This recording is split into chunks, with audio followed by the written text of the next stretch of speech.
Барша қазақстандықтар сақ болыңыздар.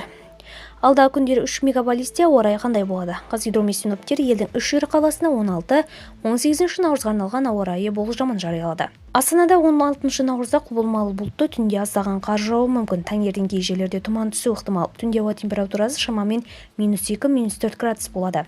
17 наурызда жауын-шашынсыз, алайда түнде суып, температура -7, -9 градусқа дейін төмендейді. Күндіз шамамен +1, +3 градус болады. 18 наурызда да жауын-шашынның ауа райы сақталады. Түнде температура -8, -10 градусқа дейін төмендеуі мүмкін. Ал күндіз шамамен +1, +3 градус болады.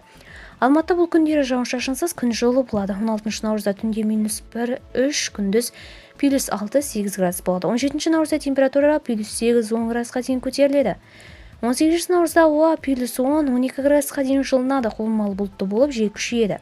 Шымкентте күн одан да жылы болады. 16 наурызда күндіз температура +13, -15 градусқа дейін жетеді. Таңертең тұман түсіп, екпіні күшті жел соғуы мүмкін. 17 наурызда күн +15, -17 градусқа дейін жылынады. 18 наурызда синоптиктер жаңбыр мен найзағай болады деп болжайды.